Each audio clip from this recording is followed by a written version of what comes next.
the age of 13 when I first started taking drugs, and up to the age of 38 my life was chaotic. In and out of jail, committing crimes, homelessness, having to find drugs and money every single day. Chaos, just chaotic lifestyle, just everything that went with it.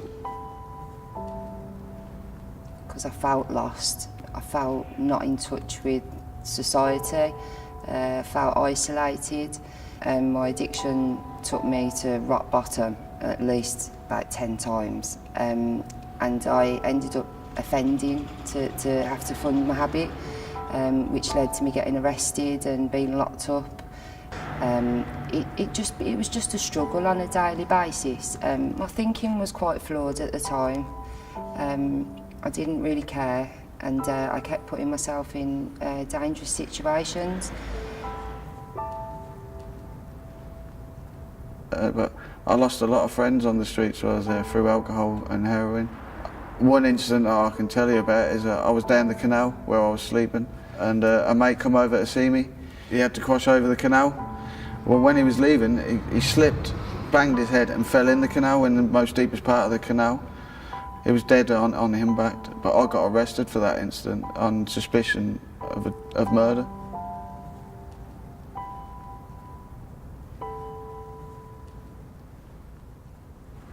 Having this revolving door situation, going in and out of prison for short terms, this is not the way to live your life.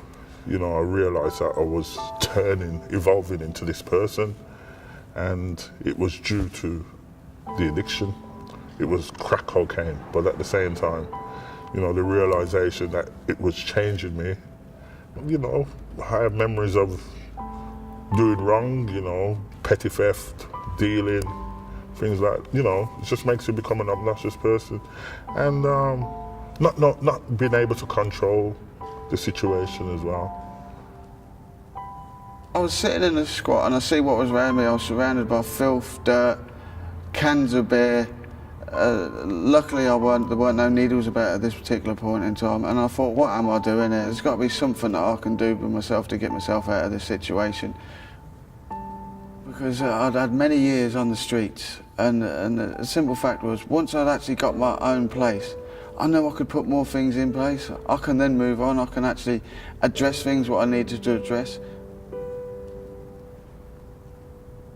I met a particular geezer that worked in a day service that I was accessing, and through conversations with him, I just knew instantly that he'd lived how I'd lived, and he wasn't doing it no more, and I wanted to know how I could be like that, how he's managed to stop. And he just told me, he's gone, you've had enough, you just don't know how to stop. And when he was explaining to me how he managed to get to where he was, he used them same words to describe himself. I'd had enough and I needed to find a new way of life. I was going through domestic violence at the same time as well, and then a few months later I found out I was pregnant, and I was shocked, I was scared, I didn't plan it. And I realised that I needed to change, things needed to change, and that I wanted my son to look up to me and for me to be a good role model for him. I wanted him to respect me, and you know, he's growing up, and for me to be there for him. For me to carry on the way I was going, it would have either been death or a long sentence where I don't think I would have recovered from. I was realising what I was doing, and I could see the letdown and basically people being ashamed of me. When it comes from someone who you respect, you grow up and you love, you know, it affects you, so that was a turning point. Part of my journey was losing the respect of my family and friends, and the thought of losing my home as well. The only thing I had of value to myself, I realised that it really was a time for change. So with that, I just got into a different mindset. It's actually being back in normal society. I've been away from normal society for such a long while. What is classed as normal? It's luckily I had the job and I've got support within this job role as well, so that's helped. I'm not doing it from 9 till 5, and then I managed to progress to, well, I'm not doing it for today, and then that turns into weeks and months, and got in touch with Changes UK, their supportive housing, and now I actually get to go and do voluntary for them to help other people who are starting their journey right through being really chaotic, homeless, on a script and what have you. I can have a bright future, I can have a positive future, learning to engage and be a dad, you know what I mean? Be a brother, be a son, be an uncle, be a friend. And it sounds like really cheesy and cliched and that, but I mean it. Last year, getting to give my eldest daughter away at a wedding, just massive, because when I was living how I lived, I used to dread these events coming, and to walk my daughter down the aisle clean, not a substance in me, and being able to be an active part of the day. Over the course of the last 3, 4, 5 years, my hope's growing, and I've got hope for the future. I'm feeling positive about the change. I've made loads of changes. It's all happened since I was in Phoenix Futures. If it wasn't for them, I probably might not even be here today, to be honest. I haven't got to offend anymore to get money. I haven't got to worry about feeding my addiction. I haven't got to get up in the morning and go and score. So it's big changes in my life. I actually feel like I've got a normal life now, whatever that may be, you know. Human again. I love getting on the bus in the morning and travelling with all the people going to work now, you know, it feels good.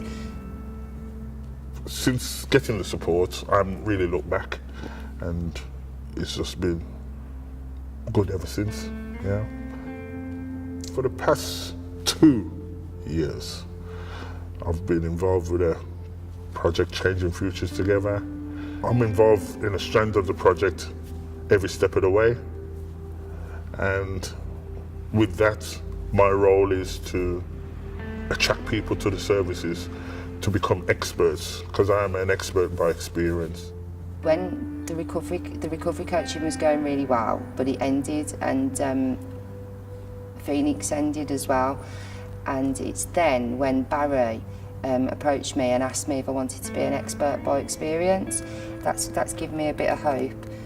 Because I thought when Phoenix shut, I'd be stuck at home every day again, and I'm not, and it's nice, you know, it's nice to have a bit of substance and purpose and get up in the morning and have somewhere to go and work and help people, yeah, it's good. I got hope through people I know who have engaged with it for like a similar time to me, and they're now employed through engaging with Birmingham Changing Futures. So if I really throw my efforts into this, I got hope that maybe I could follow that path. These type of organisations listen to people like me who've actually been through, and we are the people that can help change the way that it's working and running and trying to help people.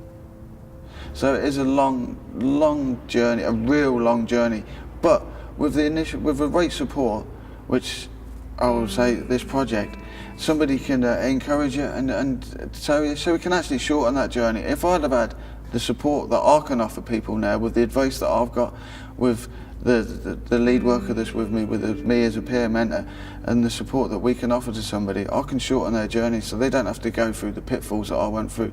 Hopefully we can then push them into getting into the working world. That is the journey of Birmingham Changing Futures. To cap it all off, I have now secured myself a paid role with Birmingham Changing Futures as an involvement and communication worker, and I'm really happy about that. And with that, I use my knowledge around my past and the knowledge of the services to engage people in the Changing Future program. So, you know, the future is bright. You know, onward with the future, yeah.